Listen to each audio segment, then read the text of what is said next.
Right. Um, yeah, Everyone, we are going live in about 3 seconds. Okay. Hold on.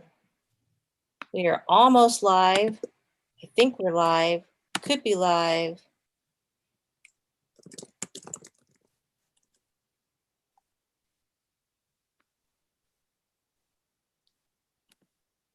Oh. Okay, we are now live. All right. Awesome. Well, for folks tuning in, welcome to the Billy the Kid Film Festival, the second year of the Billy the Kid Film Festival, which this year, of course, is a virtual presentation and also is teaming up with Women Texas Film Festival out of Dallas. So Heiko and Dallas coming together to bring some cool films to folks. And right now, we're going to talk about the film Mexican Moon. Now, if anybody tuning in, you may have also tuned in to see a sneak preview scene from the film, which is actually the opening of the film. And right now we're going to be talking with Chris Zudi. And Chris, welcome to the Q&A. Thank you, I appreciate it. All right, so now Chris, start off first by telling us of all the different hats that you wore on this production. So, well, I guess not to put my name in the same sentence as Bob Dylan, but the old footage of him playing harmonica and playing guitar and then singing, and it was very much like that. So I DP'd the film, so director of photography, directed it, acted in it. So I was doing all, but it's not as overwhelming now as, of course, it would have been in the past, because technology, like we were talking about earlier just a minute ago, how technology has gotten so unbelievably compact and user friendly that it's still a challenge to wear a lot of hats. But back in the old days, I mean, you couldn't load the film in the camera and then pull focus and do audio, and but now those things are getting more possible for smaller and smaller footprint shoots. So right. Well, now and I know a few of the hats you're wearing, because of course I'd done some research and what have you. And it's one thing to direct yourself. It's another thing to be the DP as well as being in the film. So how the hell did that work, Chris? Very stressfully at times. Very stressfully at times. Yeah, it's a lot. It's hard to direct yourself anyway. This is only my second feature film, so I have I'm inexperienced. I have a lot to learn anyway. But getting that objectivity when you're directing and act, yourself as an actor is very difficult, and it's a surreal experience when if you haven't acted before and then you see yourself from angles you don't normally look at yourself at, and is my forehead really that big? Like you get those kind of questions in the back of your mind, but then you got to remain objective about the other actors and trying to stay considerate of them and where they're at in the scene. And then of course, like you mentioned, also taking light meter readings while doing all that. It was a lot, but and at times it was very stressful, but technology has gone to a place where if you really hustle and really kind of want it enough, I think you can learn a lot of the different crafts now and combine it. And being a director of photography is such a natural extension of being a director, learning what different lenses are going to look like and lighting techniques. And then when you extend that to editing, and it's also so intimately connected with being a filmmaker, all those different aspects of editing and directing and cinematography, that in a way, if you can learn those different crafts, then you can really kind of be an auteur, like we were talking about with Truffaut and the French New Wave, right? Where you can really be with your team the author of a film. Right. Okay, so you're writing, directing, you're shooting it, you're acting it, you're doing the craft services, you're like grilling up everybody's breakfast before they got into makeup. You're doing all that stuff. And if you didn't do any of that, just be quiet, and everybody will assume that you did now. Okay. Okay. Again, this is still a work in progress. We were just talking earlier, and you said that right now The film is in that process of having the sound design put on it. This is not a film that anybody's seen. You're still very much, putting those finishing touches. So none of us have seen it. All we've been able to see is this opening scene. So tell us, what is Mexican Moon about? So it's set in a fictitious West Texas town called Virga in 1980. And it's basically about a Vietnam vet who's returned back to his hometown, and he's, that old thing about a prophet has honor everywhere but in his own country, kind of thing. And so he's come back to his hometown, and he served, and he basically can't get a break. And the cartel is, 1980, when the cartel is getting really active as far as, a lot of the drug activity and stuff right there on the border is picking up, and it's kind of has a stranglehold on this small fictitious West Texas town. And so it's affecting the economy there and all that sort of thing. So he's a mechanic, and he gets laid off. And basically, through a strange turn of events, he has to come up with some money, and he ends up getting crossways with the cartel, trying to survive essentially. And he goes back to having to revert to his skills as a soldier to survive, basically. Okay. All right. Obviously, again, just in the short time that we've been talking before we actually went live here, you're obviously, well versed to decently versed in your film history. So what films were you drawing from? Now, again, we were talking also about, the film that I made versus, what you've done. And I remember, before we started shooting, I literally did that thing where I gave a handful of DVDs out to people in the crew, because this is what we're aiming for. It's what we're trying to do. So if you had done that, if you did, maybe you did it. What would those films have been that led to or influenced Mexican Moon? The easy answer would be Blood Simple, No Country for Old Men. So there's a term I've been kind of batting around since my first film, and it's been used elsewhere. I don't know where it came from, but it's Texas noir. Noir. And Okay. So that idea of taking the film noir crime fiction genre, which is, one of my biggest influences, are films and the kind of the classic film noir category genre, like Double Indemnity and Sunset Boulevard, like all the classic stuff, and then transplanting that, number one, into color, because those are, of course, black and white. And so translating that into color and then putting it in West Texas, or in the state of Texas. And to me, that was one of the light bulb moments I had when I was studying film at OU, the University of Oklahoma. Was a buddy of mine, actually my roommate, said, "Hey, you ought to check out this movie Blood Simple. You like the Coen brothers, so you got to look at this." And I kind of looked at the cover and I thought, "Oh, that looks kind of old, just kind of cheesy, kind of 80s, whatever." And I was like, I don't know. And at the time, of course, because I was studying film, I'm like, well, if it's not the, French New Wave or Kubrick, or I was, but I watched it and it just blew me away. And so the fact that they could translate the film noir genre into color and then put it in the middle of nowhere in Texas, to me, was brilliant. I just really, really was inspired by that. So this film draws heavily from the film noir tradition. And then also that Coen brothers kind of invention of taking it into color and putting it in Texas. Right. And because Texas does have a very particular flavor to it, in those films. And, why do you think that is? Why would you, if someone, pinned you up against the wall to say, explain it, Chris, why would you think that is?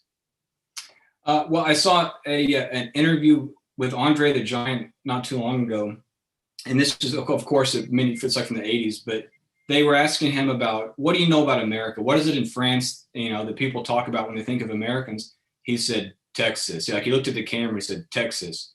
And so, if Andre the Giant has Texas as the quintessential thing the world knows about America, right? Like, that's kind of cool. And so, like, you go to other places, I'm sure other places in Europe or Asia, right? They're not going to necessarily know Delaware, or not that there's anything wrong with those states, but when they think of America, it's kind of, we're reduced a lot of times to like, okay, well, you've maybe George Washington, maybe Texas, cowboys, like that's a universal thing that somehow that just people identify with all over the world. And so I think that's why it has such a, it just resonates somehow with Right. people Yeah. everywhere. Thanks for nothing, John Wayne. Right. Right. Yeah. Okay. Let's talk some filmmaking here. All right. So you come up with the idea, you write this script, and again, this is something we touched on earlier. When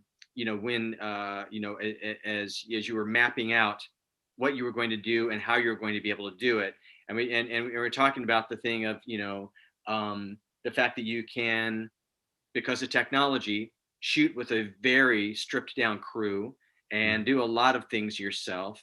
But talk about how that influenced the script you wrote. Yeah, so I know I listened to an interview a long time ago with back to Rodriguez, another kind of quintessential Texas filmmaker, and when he was coming up with the idea for El Mariachi, he's basically asked himself, well, what do I have that I can make this film around? He's like, well, I've got a buddy that has a bunch of contacts in a small town right across the border. He had a turtle, which is in the film, and so he had a turtle. He had a school bus he knew he could get access to, and so he started building a story around what he knew he would have access to. And so I'd actually written another screenplay that goes back to my film school days. I sent to my casting director about a year ago, and she read it and kind of came back to me, and she's real honest, and she's like, well, I just don't think this is ready to be made yet. She was just telling me she didn't really think it was, and she was right. I mean, but looking back on it, it really wasn't. And it was kind of just an early attempt when I was 21 years old to write a screenplay. And so I was like, well, I wanted to make a movie. So I asked myself, what is it, going back to my roots, with my first film and the kind of films I do like you mentioned, that inspired me. What do I have access to? What kind of story can I tell in this surrounding? And then it came very quickly once I approached it with what I care about, my roots. I live in Texas, and the kind of films I like and what I have access to. And the story very quickly came from that. Well, and we also talked briefly about shooting in Heiko, and just the wealth of very cool locations that a filmmaker's imagination could just run wild with, and utilize, and obviously a Western or Western noir or or whatever is obviously going to just drop in your lap, for that. But and here's what I'm segueing to, because we have a question from someone in the audience here. If you, for the next movie, movie number 3 for you, if you shot again in Heiko, but it had to be a different genre, what would that genre be that you would utilize Heiko's locations for? That's an excellent question. It would almost certainly be a period piece, probably something in the 1930s or 40s.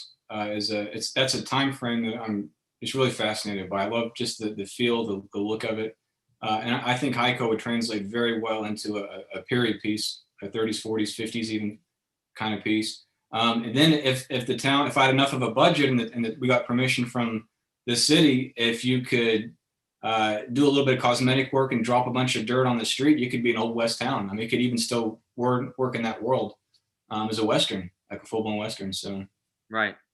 Yeah. Okay. Now, the next thing I want to get to, because again, this is something else we touched on, is the fact that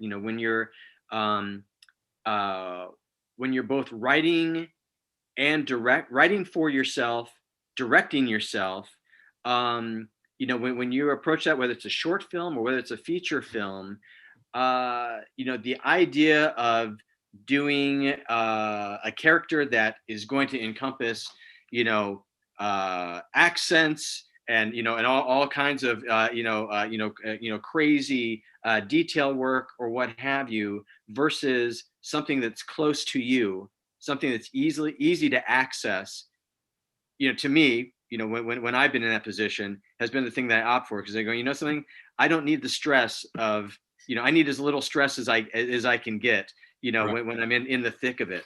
So talk about your character, in Mexican Moon, And again, did you kind of design with that in mind, going, listen, this is in my wheelhouse.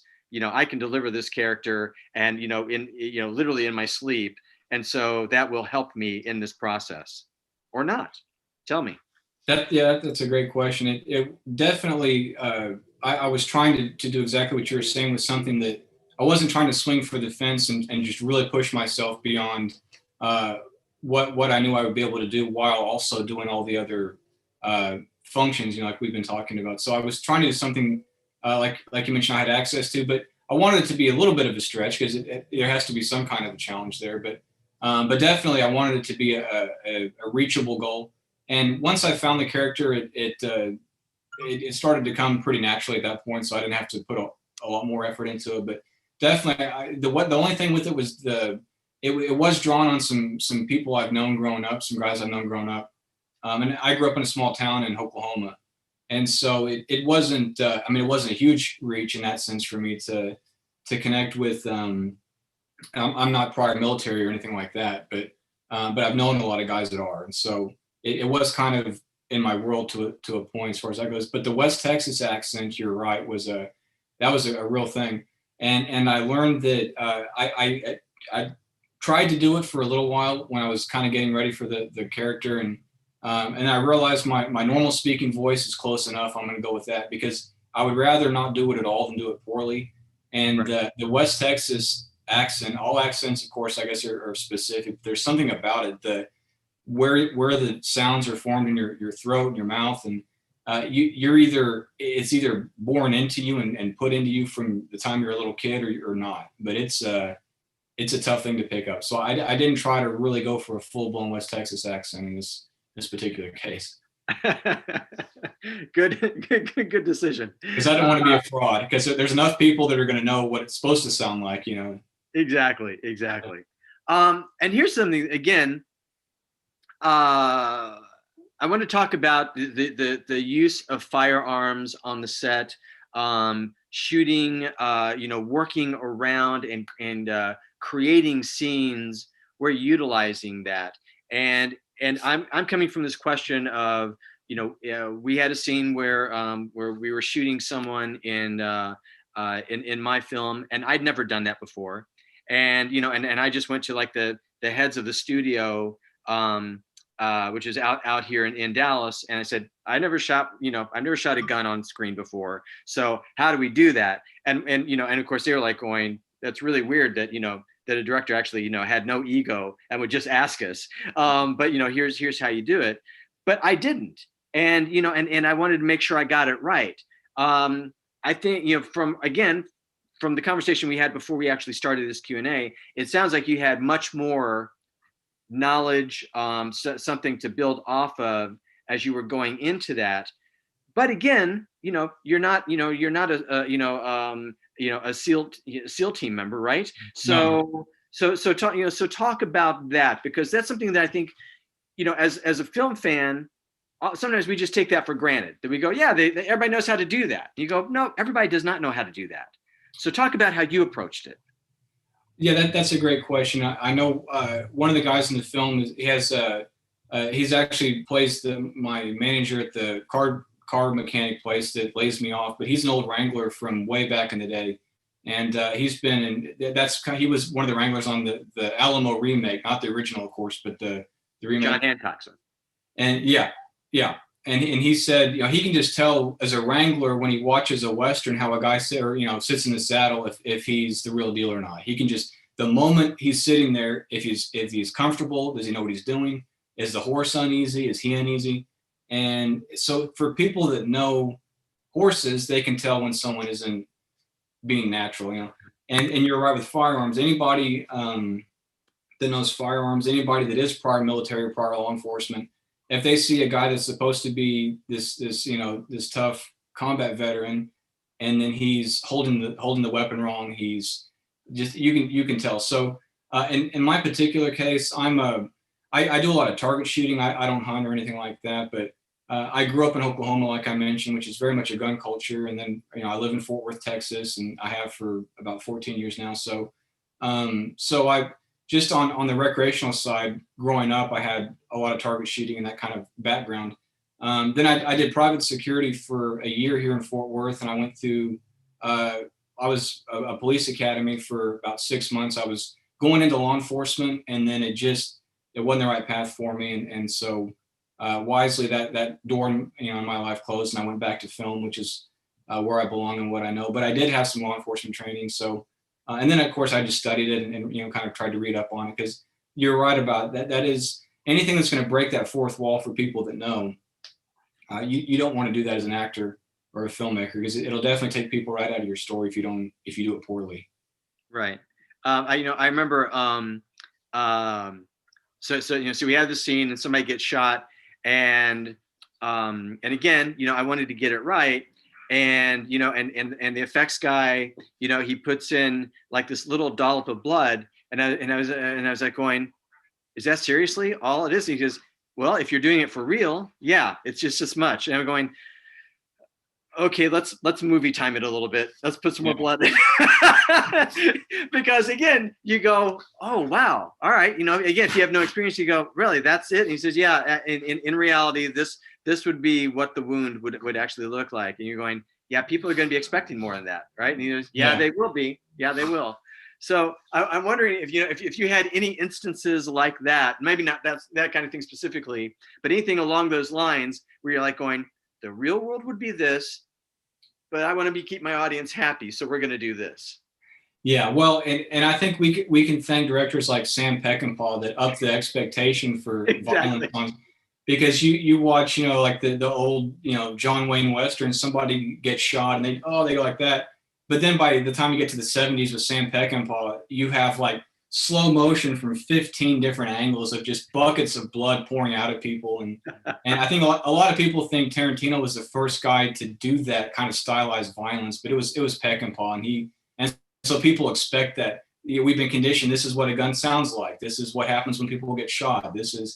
And so you're right about that. A kind of sub-film language has developed around what people expect to happen. Right. And so if you cheat them too much out of that, then ironically enough, they think it's not real, even though it's not real to do that much, like you mentioned in a lot of cases. So yeah, I tried to find a balance. I didn't, not partly for the cinematic effect. I try to stay aware of that. So to sell what's going on screen, to sell the effect. And so I wanted to do enough for that. But then I wanted to, try to be a little bit careful, and I don't want to do overly stylized, violence or graphic violence. So I don't mind violence in a film if it has a purpose, if it's there for a reason and it has a purpose to the film, and dressing it up a little bit for just to sell the effect. I had to do some of that, but I definitely tried to keep it reeled in too. Like I didn't want to go like your special effects guy. I wanted to kind of keep it a little bit reined in. All right, let's talk about working with actors. And especially, when you are one of the actors, and yet you're trying to steer everyone toward the performance you want, and toward a successful scene. Then you're divided, because one, you're in the scene with them. So you're trying to, hit your own beats, your own dramatic beats as an actor. And yet, as the director, you're also going, yeah, but I need your face shaded a little bit this way so the light will hit it just this way. And Right. So you've got that stuff going on too. So talk about that. Talk about how you balanced those two sides, one shoulder versus the other, telling you what to focus on. Well, it wasn't easy. You're right. Yeah, it was a challenge. I forgot where I heard him say it, but Spielberg once said about casting and working with actors that if you cast the right person in the part, then you're basically like a ship's captain at the steering wheel, and you're making minute adjustments as the ship's going along. So if you really cast the right people, and that of course goes down to having a great casting director, which I did, Keena Bill Reed, like I mentioned. And so really getting the right people in the right seat on the bus, the right part cast with the right person. The first film and this film, I found that although you still need to give direction, you can really be to a degree hands off and trust them to handle it, then if they have a question or if there's something that needs to be addressed, you can bring it up with them. But I was just blessed to get a really great cast that were professional and that had experience and they were right for the part they were playing. And so that really eliminates a lot of the anxiety if you just get the right person. Then you're really just making, in my experience, you're making minute adjustments, but you're not really having, if you're having to do a tremendous amount of directing in multiple takes. I read like with Clint Eastwood, I think, he's a guy that acts and directs, and does all that, of course. And he typically doesn't do more than 4 or 5 takes of any given scene because he didn't really see the point. If you get the right person and they're professionals and you get them set up for success, then you really can just kind of let them go a little bit and find it. And if there's a lot of directing required, then maybe you didn't get the right person in that part. Right. I mean, this has been a very fun conversation because I think which I always love to do is to get into the weeds with a director and and give everybody clues as to how this thing this thing they either just saw or this thing that they're going to see, how it was kind of put together. But again, we have not seen this because this thing this is still putting the finishing touches. So the last question is, what's the timeline for Mexican Moon, as far as it stands right now in your plans for us to see it either on a film festival circuit or for release? When do you think it will be done, and then what do you plan to do with it once it is done?